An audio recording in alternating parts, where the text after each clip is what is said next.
नमस्कार दोस्तों, आप सभी का स्वागत है हमारे आदिसागर यूट्यूब चैनल में। दोस्तों, आज की जो वीडियो का विषय है बहुत ही सुंदर है, इसलिए वीडियो को ध्यान से जरूर देखना। जवारे में ऐसी मिट्टी कभी मत डालना, जौ सूख जाते हैं, हो जाओगे कंगाल। आज मैं आप लोगों को ज्वारे की संपूर्ण जानकारी बताऊंगा। नवरात्रि के 9 दिन के बाद क्या ज्वारे को विसर्जित कर देना चाहिए या ज्वारे को कुछ बचा करके अपने पास में रखना चाहिए? ज्वारे में छिपा है आपके भाग्य उदय होने का राज। आखिर ज्वारे में क्या डालना चाहिए और ज्वारा क्यों सूख जाता है? क्या ज्वारे का पत्ता खाने से धन संपदा प्राप्त होती है, सुख प्राप्त होता है? नवरात्रों में ज्वारे क्यों उगाते हैं, जानिए संपूर्ण जानकारी। दोस्तों, धन यश वैभव कीर्ति उत्तम फल तथा करोड़पति बनने का सपना बंद किस्मत के ताले को खोलने का। नवरात्रि में ज्वारे के बिना मां दुर्गा की पूजा अधूरी मानी जाती है और इसकी एक पौराणिक कथा भी है। सारी जानकारी इस वीडियो में आज मैं आप लोगों को विस्तार से बताऊंगा, इसलिए मैं बोल रहा हूं कि इस वीडियो को ध्यान से देखना। अगर आपके मन में कोई डाउट है, कोई सवाल है या फिर नवरात्रि संबंधी कोई आप जो है हमसे सजेशन लेना चाहते हैं, तो बिल्कुल ही आप कमेंट बॉक्स में पूछें। हमारे द्वारा या हमारी टीम के द्वारा आपकी मदद की जाएगी। और हाँ, कमेंट बॉक्स में अपनी राशि भी जरूर छोड़ दीजिएगा। यदि हमारे पास कोई उपाय होगा तो वह आकर हम आपके कमेंट के रिप्लाई में बता देंगे, ताकि आपको लाभ प्राप्त हो सके। देखिए, धार्मिक मान्यताओं के अनुसार जौ को भगवान ब्रह्मा का प्रतीक माना जाता है, इसलिए नवरात्रि के पहले दिन घट की स्थापना के समय जौ की सबसे पहले पूजा की जाती है। उसे कलश में भी स्थापित किया जाता है। सृष्टि की पहली फसल जौ को ही माना जाता है, इसलिए जब भी देवी देवताओं की पूजा की जाती है या हवन के समय आपने जरूर देखा होगा जौ अर्पित किए जाते हैं। साथ ही ये भी जाता है कि जौ अन्न ब्रह्म के समान है और अन्न का हमेशा सम्मान करना चाहिए, इसलिए पूजा में जौ का इस्तेमाल भी होता है। इसलिए लोग ज्वारे बोते हैं। नवरात्रि में बोए जाने वाले ज्वारे से आप अपना भविष्य भी जान सकते हैं। कैसे जान सकते हैं, इस वीडियो में आप लोगों को सारी जानकारी विस्तार से बताऊंगा। अगर आपने अपने घर में ज्वारे बो करके नहीं रखे हैं तो कोई बात नहीं, इस वीडियो को ध्यान से देख लेना। आपको किसी ना किसी माध्यम से ज्वारे विसर्जित करते समय कुछ ना कुछ ज्वारे आपको प्राप्त हो जाएंगे। इससे आप अपनी बंद किस्मत के ताले खोल सकते हैं।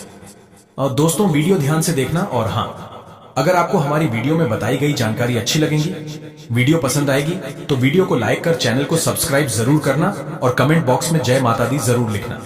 जो भक्त सच्चे दिल से कमेंट बॉक्स में जय माता दी लिखता है तो माता रानी का उसको प्यार मिल जाता है।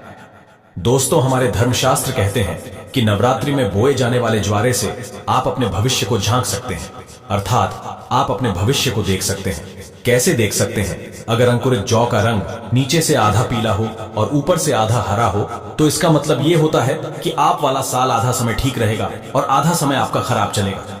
यदि जो नीचे से आधा हरा है और ऊपर से आधा पीला है, तो इसका मतलब यह है कि आपका शुरुआती समय ठीक से बीतेगा, लेकिन बाद में आपको परेशानी का सामना करना पड़ेगा। आपको घबराना नहीं है, इससे हम आपको छुटकारा पाने का तरीका भी बताएंगे। इसीलिए अंत तक वीडियो देखें, क्योंकि अधूरा ज्ञान हमेशा लटकती तलवार की तरह ही होता है। दोस्तों, इसी के साथ ही जौ सफेद या हरे रंग में उग रहे हैं तो यह अत्यंत शुभ संकेत है। अगर ऐसा है तो मान लीजिए कि आपकी पूजा सफल हो गई है और आने वाले समय में खुशियों के दरवाजे आपके खुल जाएंगे। जौ अगर सूखी और पीली होकर के झरने लगे तो इसे अशुभ संकेत मान सकते हैं। ऐसे में आप जो हैं मां दुर्गा से अपने कष्टों और परेशानी को दूर करने के लिए प्रार्थना कर सकते हैं, या फिर नव दुर्गा का बीज मंत्र जैसे ओम धूम दुर्गाय नमः। दोस्तों, इस मंत्र का 108 बार हवन करके आहुति दे सकते हैं। इससे आपको अत्यंत लाभ मिलेगा और माता रानी से प्रार्थना कर सकते हैं। कहते हैं कि नवरात्र में बोई गई जौ जितनी बढ़ती है उतनी ही माता रानी की कृपा बरसती है। इससे व्यक्ति के घर में सुख समृद्धि भी बनी रहने के संकेत मिलते हैं। मान्यता है कि यदि जौ के अंकुर 2 से 3 दिन में आ जाते हैं तो यह बेहद शुभ होता है, और यदि जौ नवरात्रि समाप्त होने तक जौ न उगे तो यह अच्छा नहीं माना जाता है। हालांकि कई बार ऐसा भी होता है कि यदि आपने उचित तरीके से जौ नहीं बोया है तो भी जौ नहीं उगता है। ऐसे में ध्यान रखें कि जौ को अच्छे से बोएं। वैसे तो अलग अलग घरों में जौ बोने का तरीका भी अलग अलग होता है। कुछ लोग बालू को एक जगह पर इकट्ठा करके उसमें बीज बो देते हैं, जबकि कई लोग अलग से मिट्टी के बर्तन में बालू या मिट्टी डालकर जौ बोते हैं। लेकिन अगर आप चाहते हैं कि यह अच्छे से उगे तो एक मिट्टी के बर्तन में बालू या मिट्टी डालें, फिर उसमें जौ के दाने डाल दें। आषाढ़ीय नवरात्रि हो या फिर चैत्र नवरात्रि या फिर गुप्त नवरात्रि, जिस घर में यदि जवारे नहीं बोए जाते तो वहां पर परेशानी अपनी जगह बना लेती है।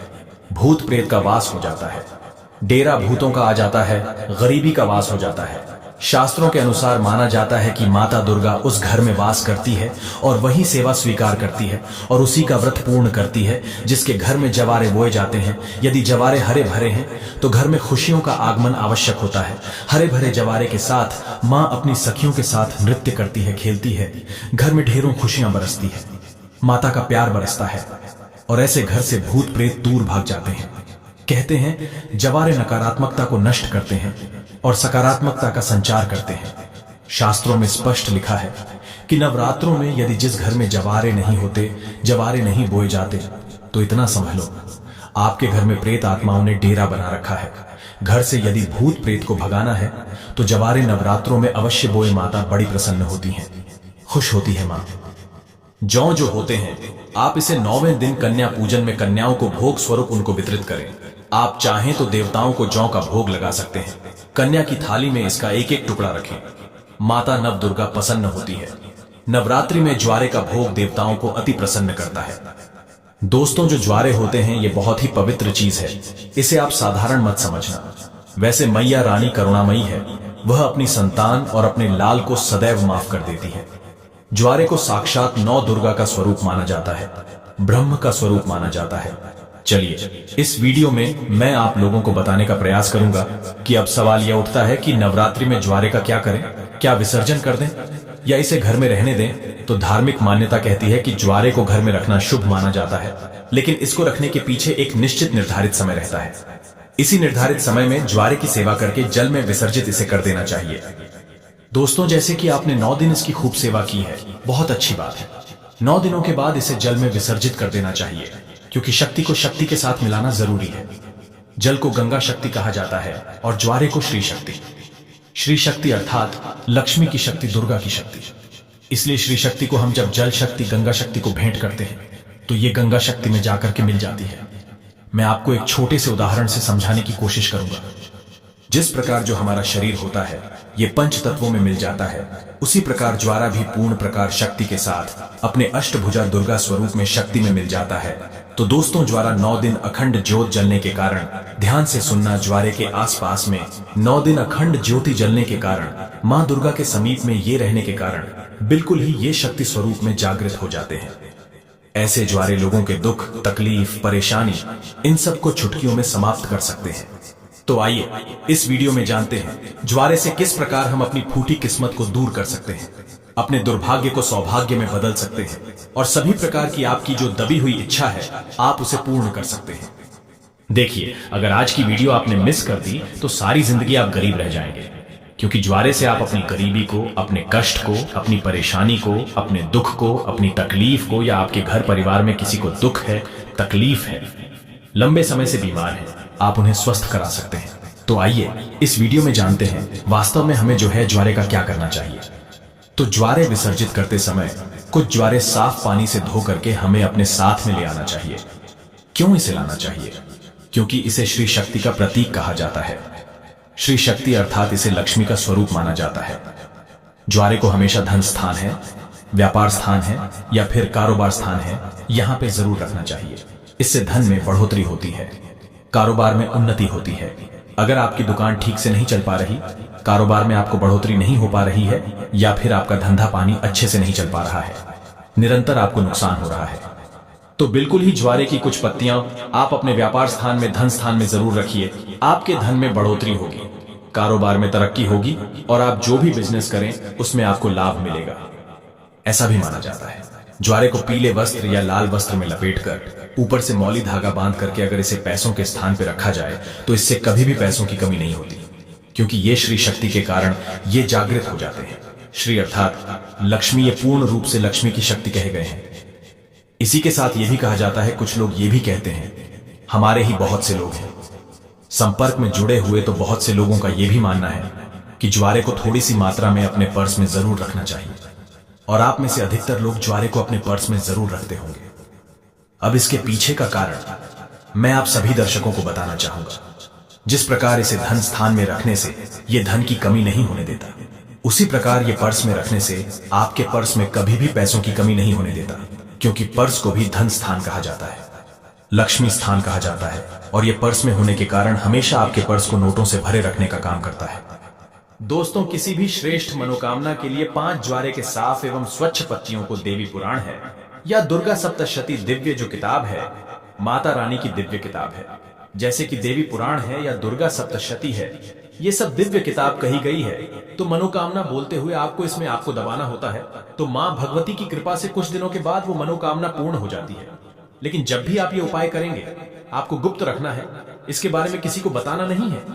और देखिए, जो ज्वारे है बहुत ही पवित्र चीज है, कभी भी इसके बारे में आप लोगों को किसी को नहीं बताना चाहिए। और एक बात, बहुत से लोग आप में से ऐसे दर्शक हैं जो बोलते हैं ना, गुरुजी हमें ताबीज बनाना सीखना है तो क्या करें? तो एक बात ध्यान से सुन लीजिए दोस्तों, अगर आप भी चाहते हैं कि निरंतर आपके शरीर में माता रानी का वास बना रहे, आपका शरीर जो है सुरक्षा कवच से ढका रहे, तो ज्वारे के 4 से 5 पत्ते आपको लेने हैं। चांदी का ताबीज या तांबे के ताबीज में इसे डाल देना है और धूप बत्ती का आपने 9 दिन तक माता रानी के लिए जो धूप बत्ती जला करके रखी है, जो भस्म जला करके रखी है, गोबर के कंडे की, वो भस्म लेना है। माता रानी को जो आपने अचर चढ़ा करके रखे हैं, जिसे हम पीला चावल बोलते हैं, वो आपको लेने हैं और इसे आपको ताबीज में डाल देना है। ये तीनों सामग्री को आपको ताबीज में डाल देना है। माता रानी का ध्यान करना है। अगर बत्ती या फिर धूप का धुआं दिखाना है, या आपने जो ताबीज बना करके रखा है उसमें, और आप जो है इसे नवरात्रि के बाद किसी भी दिन धारण कर सकते हैं। तो